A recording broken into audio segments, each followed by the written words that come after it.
Why LA's new mansion tax to help the homeless is an empty promise. And I stumbled upon this because recently I stumbled upon Brad Pitt recently selling his one of his mansions or whatever for a 30 million plus profit because there's a lot of celebrities selling their mansions before this law actually comes into effect. So California is proving once again that if you can't be a good example, you can always serve as a horrible warning. The latest release from our nation's laboratory of self destruction is the monstrously large tax on high value real estate sales in Los Angeles known as Measure ULA. Proponents called it a mansion tax, and a 2022 UCL study estimated that it would raise approximately 923 million per year. The measure goes into effect this weekend. Wow. The law, which was approved by 58% of LA voters in November, states that nearly all resulting revenue must be spent on affordable housing and tenant assistance programs. And proponents insisted that the measure would reduce homelessness, which, by the way, keep in mind, LA has had a issue with homelessness for a very long time, and they put disgusting amounts of money behind it trying to fix it when they haven't really done nothing. So, Measure ULA does not allow any of those tax dollars to be spent on things like emergency shelters or temporary housing. So basically, not fixing the issue. So the mansion tax doesn't apply onto luxury single homes, but also to apartment buildings and commercial properties. Any real estate sale or transfer in the city of LA valued at more than 5 million, which, by the way, keep in mind $5 million for a property in LA isn't too out of line because I think a box in LA is like a million. So the tax is a flat 4% on properties worth between 5 million and 10 million, and above 10 million that figure jumps to 5.5%. Every dollar of property valued is taxed, not just the value that exceeds those thresholds. And the tax must be paid at the close of escrow, regardless of whether the seller makes a profit or loss. Which to me, this is so beyond stupid. It's like, oh yes, I just lost 100 grand on the sale of the property, but I also got to pay a 5% tax or 4.5% tax. Like what? That's crazy. Even before it went into effect, Measure ULA was having a negative impact on housing construction in the city. According to a February report in The Real Deal, lenders have begun pulling back from making construction loans on ground up multifamily projects in LA after the tax was approved in November. This week, the city itself estimated that revenue from tax would be 25% lower than expected. A 25% decrease in tax revenue. Like, this is the thing that, for some reason, people just don't understand. Like, people that work in the government don't understand. If you tax something more and more and more, you're going to get less and less of it net. So, a huge tax increase to fund more housing construction is having the opposite effect. How did this happen? Measure ULA is the byproduct of California's Venerable Initiative process, which enables voters to write and enact laws, along with a few offhand remarks in a cannabis related 2017 state Supreme Court decision. By a plain reading of the state constitution, real estate transfer taxes, like Measure ULA, are flatly prohibited in California. Basically, meaning technically it's supposed to be illegal to do this. So that was part of Proposition 13, the legendary 1978 initiative that sharply limited increases in property taxes, lest politicians try to sneak in other types of levies. Proposition 13 also banned real estate transfer taxes as well as new property taxes based on value. It also required a two-thirds vote of the California legislature to raise statewide taxes and a two-thirds vote of the local electorate to impose special taxes. And Golden State voters were clear: no new taxes. Nonetheless, activist judges have hacked at these voter approved taxpayer protections ever since. Among the key outcomes of that 2017 case was a loophole allowing special purpose tax increases to pass with only a simple majority instead of the two-thirds vote mandated by Proposition 13. The court suggested that if the tax increase was put on the ballot by a citizens' initiative rather than a government body, pesky constitutional requirements might not apply.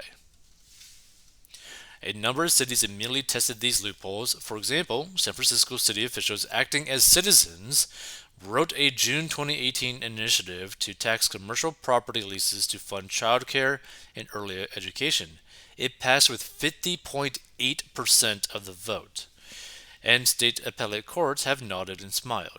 Following San Francisco's lead, proponents of Measure UOA wrote their citizen initiative to impose a new tax on real estate transfers for the special purpose of essentially funding themselves. It says so right in the voter information guide.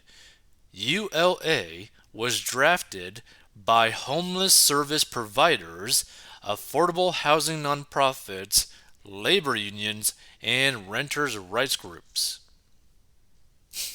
Unsurprisingly, the initiative directs all that tax revenue to fund contracts that specifically benefit those very same groups and their highly paid executives. This is the thing that disgusts me about this stuff, specifically about LA, is they're raising taxes to keep having a problem exist and not solved. I understand if you want to charge taxes if you're going to solve the problem. But these people are not solving any problem. They just constantly, oh, dog. They constantly just tax and tax and tax and keep this problem lingering.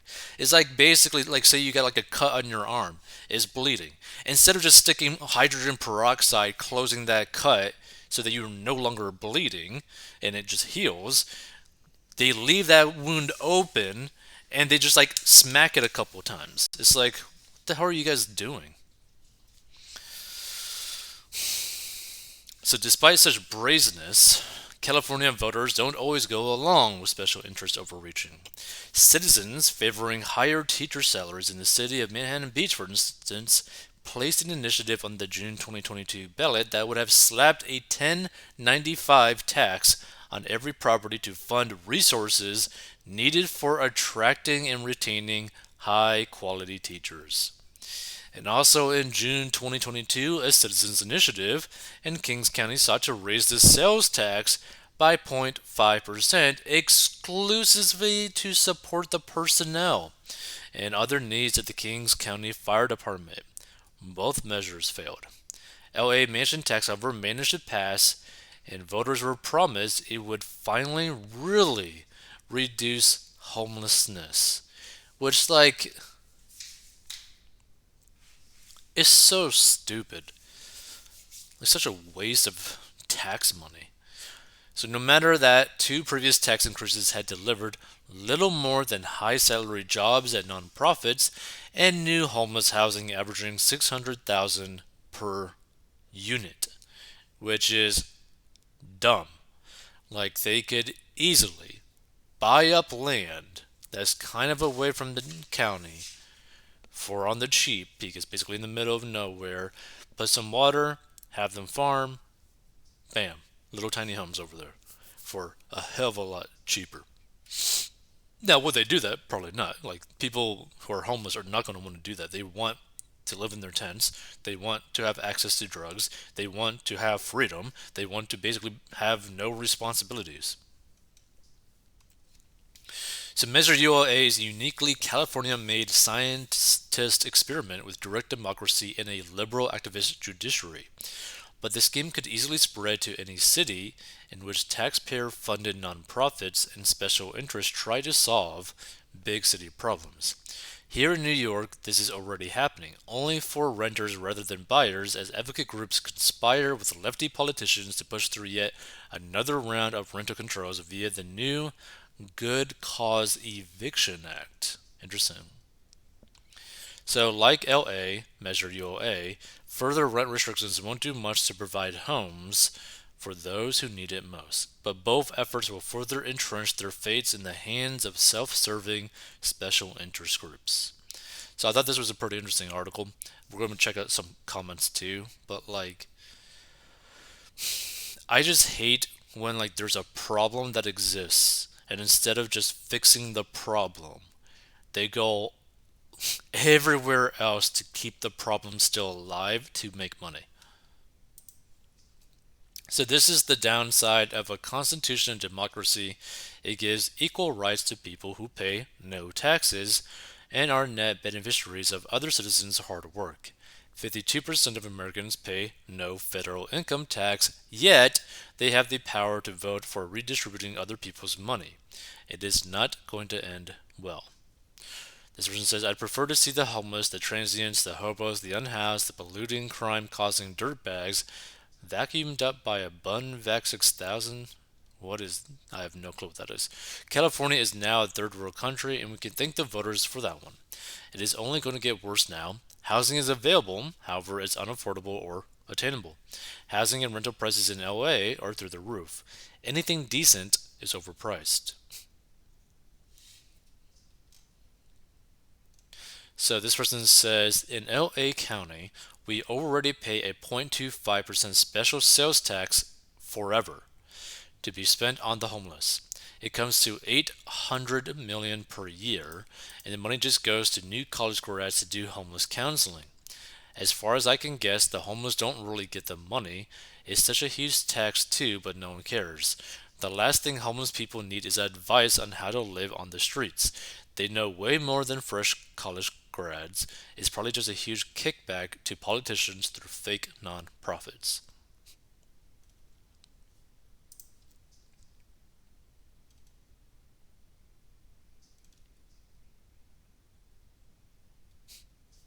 The Hollywood rich supported California government not to get recalled, and now he sticks it to them. Yeah. Taxes are a necessary evil in general and should be distributed by legislature, but a tax fixed for a specific purpose is dubious or outright suspicious. Not cool when it targets taxing a specific group, unethical and maybe unconstitutional. Like, the way that I view taxes is like there's two ways that I view taxes where it should basically be done. If you were to do taxes, which I don't think it should, but let's just say that you were. One, have a flat tax of like 10% with no loopholes so no one can just skirt it, right? And also, you're going to have to basically make all of these owners of companies basically actually pay them a salary to actually get a tax from them because a lot of them don't actually even take a salary. They just basically get stock, sell it once, and then pretty much never have to sell anything ever again or make money, which is hilarious. Or just they just take loans out against their money, right? The other one would be not to have any income tax, but have a sales tax. So everyone, no matter if you're legal or illegal, are basically going to be forced to pay some sort of tax. So if you exist in the country, you're paying a tax, right? It would be a sales tax, but everyone pays it, which to me makes way more sense because then everyone's paying for it is not going to break your wallet, but also you could choose whether or not you want to buy the item because maybe the tax just makes it a little bit too expensive. Who knows?